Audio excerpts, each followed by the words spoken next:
Hello বন্ধুরা, bio elevate YouTube চ্যানেলে সকলকে স্বাগত। আশা করি সকলেই ভালো আছো। তো আগের দিন কিন্তু আমরা সি টেটের ফার্স্ট পেপারের জন্য ইবিএসের ফার্স্ট টপিক পড়েছিলাম, ঠিক আছে, যেখানে হচ্ছে ফ্যামিলি অ্যান্ড ফ্রেন্ডস ছিল। তো আজকে কিন্তু আমরা তার পরের টপিক সেটা হচ্ছে রিলেশনশিপ, এটা পড়বো আর ওয়ার্ক অ্যান্ড প্লে পড়বো। তো আগের দিনের ক্লাসে কিন্তু আমরা যেগুলো ডিসকাস করেছিলাম সেগুলো কিন্তু খুব ইম্পর্টেন্ট ছিল আমাদের সিটেট পেপার ওয়ানের জন্য। আজকে যেটা পড়ছি ঠিক তার পরের পার্টটায়, যেটা হচ্ছে রিলেশনশিপ, ওয়ার্ক অ্যান্ড প্লে। এটাও কিন্তু খুব ইম্পর্টেন্ট। আমরা এই কয়েকদিনে মানে সিটেট হওয়ার আগে অবধি টোটাল সিটেটের ইভিএস পার্টটা কিন্তু কমপ্লিট করব, ঠিক আছে। তো চলো তাহলে শুরু করি। ফার্স্ট বলেছে রিলেটিভ অ্যান্ড রিলেশনশিপ কী। অ্যাকচুয়ালি যদি আমরা দেখি রিলেটিভ অ্যান্ড রিলেশনশিপ যদি আমরা দেখতে চাই, তাহলে কীরকমভাবে রিলেটিভ কী ফার্স্ট আমাদের বুঝতে হবে। রিলেটিভ অ্যান্ড রিলেশনশিপ কী? রিলেটিভ কী? যে রিলেটিভ হচ্ছে যখন আমরা বা যারা যারা কী হচ্ছে ব্লাডের দিক থেকে সম্পর্কযুক্ত হবে, বৈবাহিক বন্ধনে যুক্ত হবে, ফিলিংস থাকবে, ইমোশন থাকবে। তাহলে এই যে যে ইমোশনে যুক্ত বা বৈবাহিক সম্পর্কে যুক্ত বা রক্তের সম্পর্কে যুক্ত যারা একসাথে আছে, সেই ফ্যামিলি মেম্বারগুলোকে বলা হয় রিলেটিভ। তার মানে কী বলছে, relative are those individual in a society, একটা সোসাইটির মধ্যে সেই লোকগুলোকে বলা হবে বা সেই ফ্যামিলিকে বলা হবে who are connected to each other by blood relation. যখন তারা নিজেদের রক্তের সম্পর্ক থাকবে, কিংবা ম্যারিটাল সম্পর্কে থাকবে, কিংবা তাদের মধ্যে ফিলিংস আর ইমোশন থাকবে, তখন তারা একে অপরের রিলেটিভ।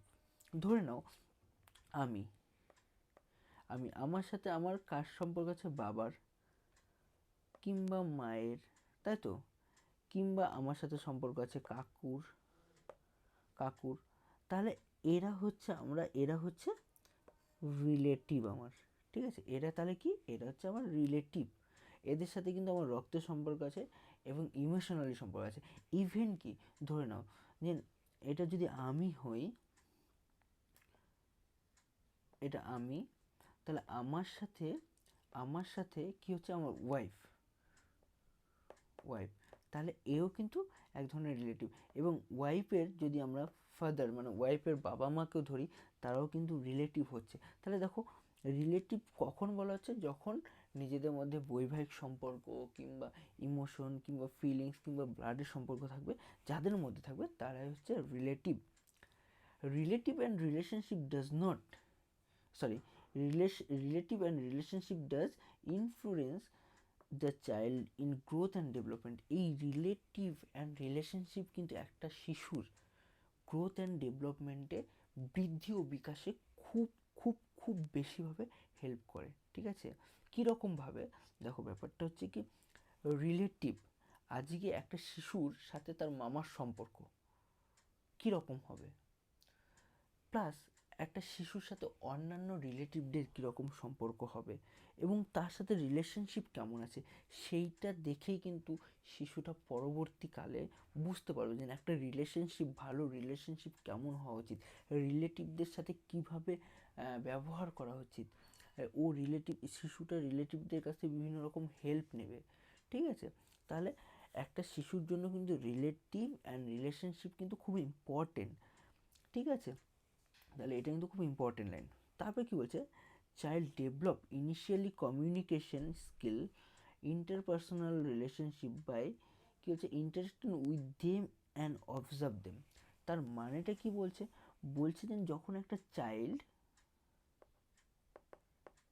কি করছে, একটা চাইল্ড প্রথম যখন কমিউনিকেশন স্কিল শুরু করছে, তখন কিন্তু তার রিলেটিভ, একটা শিশু যখন আস্তে আস্তে বড় হচ্ছে, ও কাদের সাথে কথা বলে, ও বেশিরভাগ কথা বলে কার সাথে, বাবা, মা, কাকু, কাকিমা, দাদু, এদের সাথেই ফার্স্ট কমিউনিকেশন করে, তাই তো। তাহলে একটা শিশু যখন ইনিশিয়াল কমিউনিকেশন করবে, এই ইনিশিয়াল কমিউনিকেশন স্কিলটা কিন্তু প্রথম এই রিলেটিভদের কাছ থেকেই শেখে, ঠিক আছে, বা ইন্টারপার্সোনাল রিলেশনশিপ মানে নিজেদের মধ্যে যে সম্পর্ক, এই সম্পর্ক সমস্ত কিছু কিন্তু একটা শিশু প্রথম তার রিলেটিভদের কাছ থেকে শেখে, যে রিলেটিভদের সাথে কীরকম ব্যবহার করেছে, রিলেটিভরা তারা কীভাবে শিশুটাকে হেল্প করছে, ঠিক আছে, এই সমস্ত কিছু কিন্তু শিশু তার রিলেটিভের কাছ থেকে শেখে, ঠিক আছে। যদি কোনো শিশুর রিলেটিভ যদি খারাপ হয়, খারাপ মানসিকতার হয়, তখন কিন্তু শিশুটারও মানসিকতা সেই দিকটাতে যাওয়ার চান্স ম্যাক্সিমাম থাকে। সেই জন্যেই একটা শিশুর গ্রোথ অ্যান্ড ডেভেলপমেন্টের জন্য, সেটা ফিজিক্যালি হোক বা মেন্টালি হোক, তার ফ্যামিলি, তার রিলেটিভরা কিন্তু খুবভাবে হেল্প করে, ঠিক আছে। চলো তারপরে, child develop attitude towards life quality like sympathy, empathy, comparison, sensitive awareness towards the culture, religion, practice, etc. তার মানেটা কি বলছে? বলছে একটা শিশু যখন ডেভেলপ হয়, সে কিন্তু অনেক রকমভাবে ডেভেলপ হতে পারে, ফিজিক্যালি ডেভেলপ হতে পারে, মেন্টালি ডেভেলপ হতে পারে। সেই ডেভেলপ চলাকালীন সে কীভাবে ডেভেলপ হচ্ছে, কি বলছে, যখন একটা শিশু ডেভেলপ হচ্ছে তার টুয়ার্ডস লাইফের দিকে, মানে একটা শিশু আস্তে আস্তে যখন বড় হচ্ছে, তখন কিন্তু সে তার সিম্প্যাথি, এমপ্যাথি, কম্প্যারিজন, ঠিক আছে, সেন্সিটিভিটি, তার মানে তার ফ্যামিলি অন্যান্য মেম্বারদের সাথে সেন্সিটিভ হবে, সেগুলো অ্যাওয়ারনেস টুয়ার্ডস দ্য কালচার, সেই তার ফ্যামিলি বা তার রিলেটিভদের মধ্যে কী কালচার আছে, ঠিক আছে, রিলিজিয়ান কী আছে, এই সমস্ত কিছু কিন্তু তার রিলেটিভদের কাছ থেকেই পেয়ে থাকে বা ফ্যামিলির কাছ থেকে পেয়ে থাকে।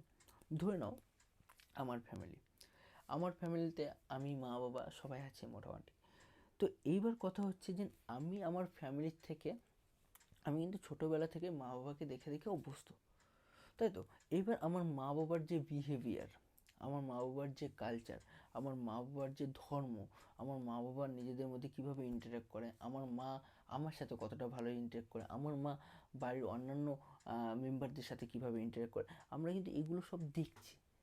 তাহলে একটা শিশু তেমনভাবে তার মা বাবা, তার ফ্যামিলি মেম্বাররা কীভাবে কার সাথে ইন্টারেক্ট করছে, তাদের ব্যবহার কীরকম, কীভাবে তারা চলছে, কী খাচ্ছে, সমস্ত কিছু কীভাবে কথা বলছে, সমস্ত কিছু কিন্তু প্রথম তার রিলেটিভদের কাছ থেকে শেখে, ঠিক আছে, তার ফ্যামিলি মেম্বারদের কাছ থেকে শেখে। সেই জন্যই ফ্যামিলি কিন্তু তার কাছে প্রথম কী হচ্ছে, স্কুলের মতো কাজ করে, যেন ও ফ্যামিলির কাছ থেকে প্রথম কিছু শিখছে। বোঝা গেল ক্লিয়ার এই অবধি? তারপর চলো, তারপরে টপিক আমাদের ওয়ার্ক অ্যান্ড প্লে। তো কী বলছে, ফেমাস এডুকেশনালিস্ট মারিয়া মন্টেসরি কি বলেছে, মন্টেসরি বলেছে যে একটা শিশুর প্রধান কাজ কি, একটা শিশুর প্রধান কাজ হচ্ছে খেলা করা, তাহলে এই খেলা করাটা কি করে কারো প্রধান কাজ হতে পারে? তাহলে কাজ বলতে যে সে এমন একটা জিনিস হবে, বা কাজ কি এমন একটা জিনিস যেটা হেল্প করবে, তাই তো। তাহলে কি হচ্ছে, play is the work of the children, তাহলে শিশুর প্রধান কাজ হচ্ছে খেলা করা। কীভাবে?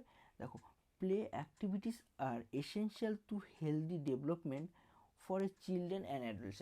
তার মানে এই প্লেটা মানে খেলা করাটা একটা শিশু কিংবা যারা কি হচ্ছে আমাদের 12 থেকে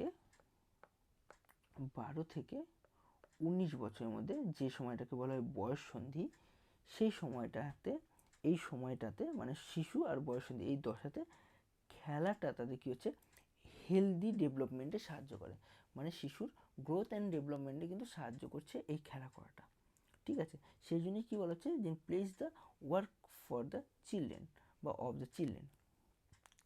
তবে কী বলছে, কীভাবে হেল্প করছে, তো এই play activity the activity by children stimulate the influences of pattern of the concentration made between the nerve cell। তার মানে কি, যে এই খেলা করার মাধ্যমে শিশুর কিন্তু দৈহিক বিকাশ ঘটছে,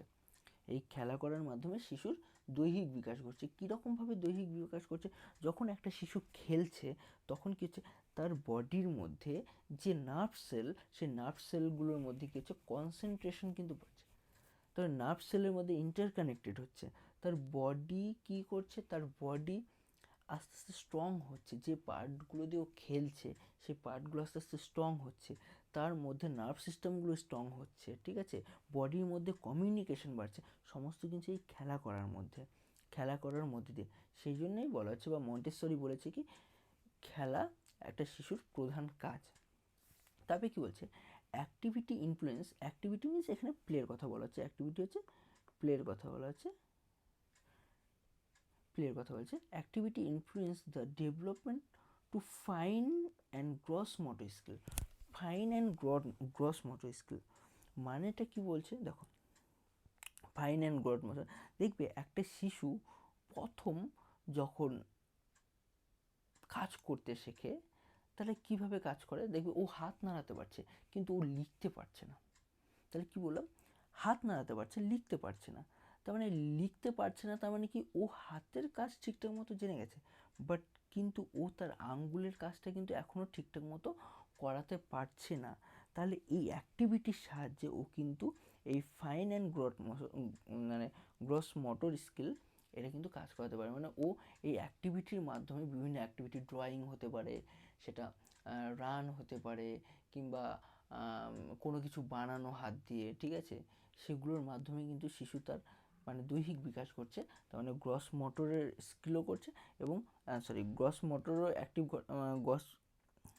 অ্যাক্টিভ ঘটাচ্ছে এবং ফাইনেরও অ্যাক্টিভ ঘটাচ্ছে। তারপরে কি বলছে, ইভেন কি language, socialisation, personal awareness, emotional ঠিক আছে, এই সমস্ত ওয়েলবিং, তারপর যে ক্রিয়েটিভিটি, প্রবলেম সলভিং এক্সেট্রা কিন্তু এই অ্যাক্টিভিটির সাথে পাচ্ছে। কীরকমভাবে দেখো, একটা শিশু যখন খেলাধুলা করছে তখন কী হচ্ছে, তারা একে অপরের সাথে কথা বলছে, সেই ল্যাঙ্গুয়েজ ডেভেলপ হচ্ছে, তারপরে সোশ্যালাইজেশন ডেভেলপ হচ্ছে, যে একটা সোসাইটিতে থাকতে গেলে অনেক ফ্রেন্ডরা একসাথে থাকতে গেলে তাদের সাথে কীভাবে থাকতে হবে, তারা কখন কি কাজ করতে বলছে, ঠিক আছে, সমস্ত কিছু। পার্সোনাল অ্যাওয়ারনেস, যে আমি কীভাবে হ্যাপি থাকবো, ঠিক আছে, আমি অন্যান্যদের সাথে কীভাবে মিশবো, ঠিক আছে, তারপর যে কিছু ক্রিয়েটিভিটি, যে আমি কিছু বানাচ্ছি, ওই বন্ধু একটা ড্রয়িং করছে আমি একটা ড্রয়িং করব, ঠিক আছে, তারপরে কোনো প্রবলেম সলভিং, ঠিক আছে, যে হ্যাঁ আমার সামনে এই প্রবলেমটা এসছে আমি এটা সলভ করবো, এই সমস্ত কিছু কিন্তু এই বন্ধুদের সাথে বা এই অ্যাক্টিভিটিস থ্রুতে হয়ে থাকে। মানে এই সব কিছু সলভিং, তার মানে এই প্লেতে কিন্তু এই সমস্তগুলো ডেভেলপ হয়। তবে কি হচ্ছে, the most important role that play can have to help the children be active. তাহলে এই খেলাধুলার মাধ্যমে কিন্তু চিলড্রেনরা কিন্তু অ্যাক্টিভ হয়, এই খেলাধুলার মাধ্যমে চিলড্রেনরা অ্যাক্টিভ হয়। Make choice and practice action to mastery.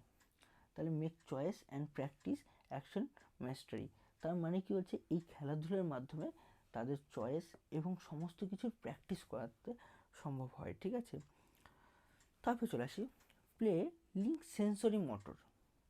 তাহলে এই খেলাধুলার মাধ্যমে সেন্সরি মোটরগুলো কিন্তু একে অপরের সাথে লিঙ্ক হচ্ছে, সেন্সরি মোটর নার্ভগুলো কিন্তু একে অপরের সাথে লিঙ্ক হচ্ছে।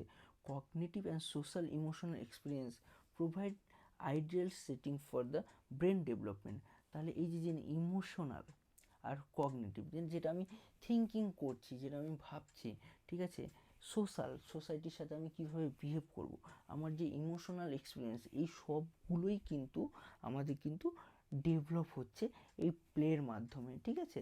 তাহলে এই প্লের মাধ্যমে কিন্তু একটা শিশু অনেক অনেক অনেক কিছু ডেভেলপ করতে পারে, সে ফিজিক্যালি হোক মেন্টালি হোক।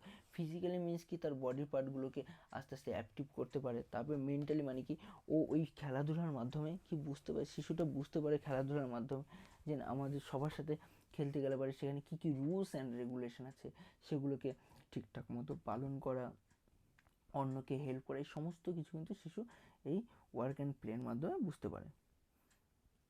তারপর চলে যায় importance of play in education and health. খেলাধুলা কীভাবে শিক্ষার ক্ষেত্রে আর হেলথের ক্ষেত্রে সাহায্য করছে। চলে যাই আমরা কীভাবে, work and play form an importance component for overall development. তাহলে কি বলছে, যে একটা শিশুর যদি ওভারঅল মানে 360 ডিগ্রি ডেভেলপমেন্ট দেখি, 360 ডিগ্রি ডেভেলপমেন্ট দেখতে যাই, 360 ডিগ্রি ডেভেলপমেন্ট দেখতে যাই, তাহলে কিন্তু সেখানে আমাদের প্লে কিন্তু আর work work importance role play করছে, ঠিক আছে। Children that's is why play has been given importance place. আর সেই জন্যেই একটা শিশুর ক্ষেত্রে বা স্কুলে কিন্তু এই প্লেটা বা প্লে কম্পিটিশান যেগুলো প্রতি বছর হয়, অ্যানুয়াল স্পোর্টস, ঠিক আছে, বা খেলাধুলা, এগুলো কিন্তু রাখাই হয় প্রত্যেকটা স্কুলে কারিকুলামের মধ্যে। কেন? এইটার মাধ্যমে শিশুরা ডেভেলপ হয়, ঠিক আছে। তারপরে চলে যায়, তাহলে এটা কিন্তু একটা স্কুল কারিকুলামের মধ্যে পড়ছে, school curriculum.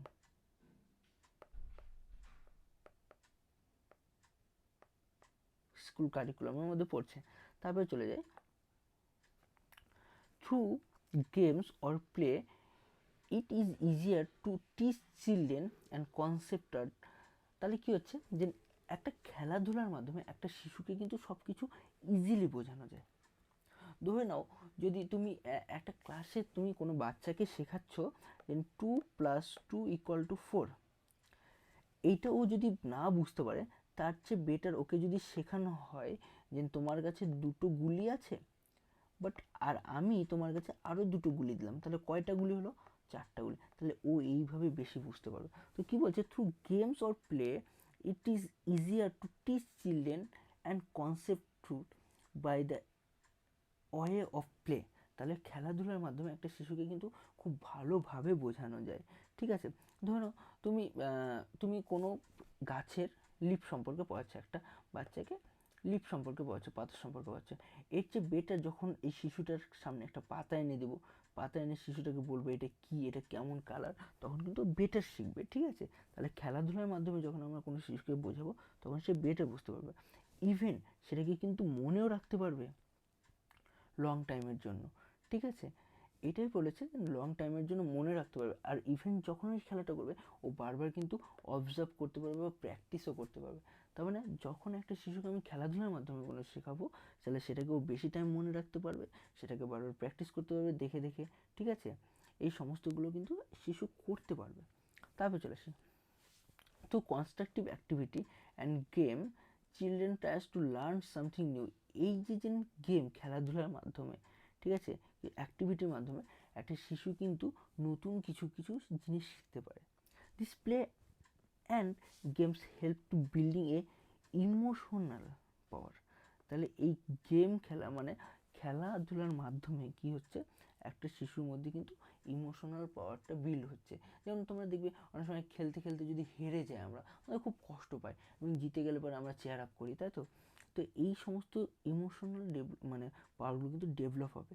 And developing thinking skill, এবং ভাবতো, যেমন তোমরা দেখেছো চেস খেলা, চেস খেলতে গেলে পরে কিন্তু সেখানে প্রচুর ভাবতে হয়, নাহলে মনে হয় যে না আমার এই এই রাজাটাকে খেয়ে ফেলবে বা এই সৈন্যটাকে খেয়ে ফেলবে।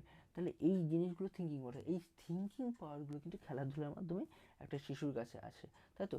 তারপরে কী বলছে, এনহ্যান্সিং ক্রিয়েটিভ স্কিল, এবং ক্রিয়েটিভ স্কিলকে বাড়াতে সাহায্য করে এই খেলাধুলা, ঠিক আছে। তাহলে বুঝতে পারছো যে প্লে এডুকেশনাল হেলথের কতটা হেল্প করছে। তারপরে কী হচ্ছে, বিল্ডিং কোঅপারেশন এবং চিলড্রেন টিমওয়ার্ক। আর টিমওয়ার্কের থ্রুতে শিশুরা যখন খেলছে, একসাথে যখন খেলছে, এই টিম ওয়ার্কের থ্রুতে কিন্তু তাদের কোঅপারেশনের হারটা বাড়ছে। মানে কোঅপারেশন এবং চিলড্রেন টিম ওয়ার্ক এক্সেট্রা। তার মানে একসাথে থাকার যে মহিমা, একসাথে থাকলে পরে কী হয়, কত রকমভাবে হেল্প হয়, এই অপরকে হেল্প করছে, এই সমস্ত জিনিসগুলো কিন্তু প্লের মাধ্যমে শিশুদের ডেভেলপ হয়। তারপরে চলে যাই আমরা, আর কী কী হচ্ছে, আর হচ্ছে games, sports and others physical activity help the developing the immunity and enables body to fight against। এই যে খেলাধুলার মাধ্যমে গেম অ্যান্ড স্পোর্টসের মাধ্যমে গেম অ্যান্ড স্পোর্টসের মাধ্যমে কী হচ্ছে, একটা শিশুর মধ্যে ইমিউনিটি পাওয়ার গ্রো করছে, বেশি করে ইমিউনিটি পাওয়ার গ্রো করছে। তাতে করে কী হচ্ছে, তার ইমিউনিটি পাওয়ার যখন গ্রো করবে, তখন বিভিন্ন ডিজিজের এগেনস্টে কিন্তু ও বেশি ফাইট করার ক্ষমতা বাড়ছে, ঠিক আছে। তাহলে এই খেলাধুলার মাধ্যমে কিন্তু শিশুদের এই সমস্ত জিনিসগুলো হচ্ছে। খেলাধুলা না করলে আমরাও নিজেরাও বুঝতে পারি যে আমাদের শরীর আস্তে আস্তে ভারী হয়ে যাচ্ছে, কিন্তু যখন আমরা দৌড়ঝাঁপ করি আমাদের মধ্যে সেই ইমিউনিটি পাওয়ারটা বুস্ট হয়, ঠিক আছে। আমাদের ডিজিজকে প্রিভেন্ট করার কী হচ্ছে, আমাদের পাওয়ার তৈরি হয়ে যায়, জেনারেট হয়। তারপরে কী বলছে, game and physical activity are very important for mental development and this activities reduce the stress. তাহলে এই খেলাধুলা কী হচ্ছে, মেন্টাল ডেভেলপমেন্টে হেল্প করে এবং স্ট্রেস কমাতে সাহায্য করে। দেখবে যে আমরা যখন বেশি স্ট্রেসে থাকি, যখন আমরা খেলাধুলা করতে যাই কিংবা বন্ধুদের সাথে আড্ডা মারি, হাসাহাসি করি, তখন আমাদের একটু হলে স্ট্রেস কমে। তাহলে এই খেলাধুলা কিন্তু আমাদের মেন্টাল ডেভেলপমেন্টে হেল্প করছে, ঠিক আছে, মেন্টাল ডেভেলপমেন্টে হেল্প করছে অ্যান্ড স্ট্রেসকে দূর করতে সাহায্য করছে। ক্লিয়ার? তারপরে কী বলছে, physical and motor development to play involve height. তাহলে যখন আমরা খেলাধুলা করব, এতে করে কি হচ্ছে, খেলাধুলার মাধ্যমে আমাদের কিন্তু হাইট ইনক্রিজ হচ্ছে, ওয়েট ইনক্রিজ হচ্ছে, ঠিক আছে, বডি স্ট্রাকচার চেঞ্জ হচ্ছে। ধরো কোনো বাচ্চা খেলাধুলা করে না, খেলাধুলা না করলে ওর মাসেলস গ্রোথটা কম হবে, ওর হাইট ইনক্রিজ হবে না, ঠিক আছে, বডি স্ট্রাকচারটা বা বডি শেপ আসবে না, এই সমস্ত জিনিসগুলো। তাহলে আমাদের ফিঙ্গারগুলো কাজ করে না। একটা বাচ্চাকে যদি আমি ড্রয়িং না করতে দিই, কোনো দিন যদি ওকে হাতে পেন্সিল না দিই, তাহলে ও বাচ্চাটা কিন্তু যে ও ফাইন স্কিলে কাজ করতে পারবে না, ও তার নিজের আঙ্গুল দিয়ে কোনো কাজ করতে পারবে না, কারণ ও আঙ্গুলির ব্যাপারটাই ঠিকঠাক মতো শেখেনি। সেই জায়গায় যদি ওকে আমি লিখতে দিই, ও তখন কিন্তু লিখতে লিখতে একটা টাইমে বেটার করে লিখতে পারবে। তাহলে এই খেলাধুলার মাধ্যমে বা ফিজিক্যাল অ্যাক্টিভিটির মাধ্যমে তাদের বিভিন্ন মাসেলসগুলো পারফেক্টভাবে কাজ করতে পারবে, ঠিক আছে। তাহলে আজকে কিন্তু আমাদের এই অবধি হয়ে গেলো। আজকে আমরা কি পড়ালাম? আজকে আমরা মেনলি পড়ালাম হচ্ছে রিলেশনশিপ, ওয়ার্ক অ্যান্ড প্লে। তারপরের দিন আমরা কি পড়াবো? তারপরের দিন আমাদের যে টপিকটা আছে সেটা হচ্ছে অ্যানিম্যাল, ঠিক আছে। এইখানে কিন্তু আমাদের দুটো ক্লাস হবে, ঠিক আছে, আর দুটো ক্লাস খুব ইজি ওয়েতে নেওয়া হবে এবং সেটা মনে করার মতো করে নেওয়া হবে, যেটা তোমাদের একবার দেখলেই মনে থাকে। আর এটা কিন্তু খুব ইম্পর্টেন্ট পার্ট হবে, ঠিক আছে, আমাদের ইভিএসের মধ্যে খুব ইম্পর্টেন্ট পার্ট হবে, কারণ এখান থেকে প্রচুর প্রচুর কোশ্চেন এসছে প্রিভিয়াস ইয়ারে। তো আশা করি তোমরা কেউ এটা মিস করবে না, ঠিক আছে। আর ক্লাসটা ভালো লেগে থাকলে পরে অবশ্যই এই বায়ো এলিভেট ইউটিউব চ্যানেলটাকে সাবস্ক্রাইব করবে, ঠিক আছে, বেল আইকন পাশে ক্লিক করে রাখবে, আর অবশ্যই ভিডিওটাকে লাইক অ্যান্ড শেয়ার করবে, যাতে তোমাদের ফ্রেন্ডদের কাছেও এই ভিডিওটা যায় আর আমরাও মোটিভেট হই। থ্যাংক ইউ সবাইকে। চলো।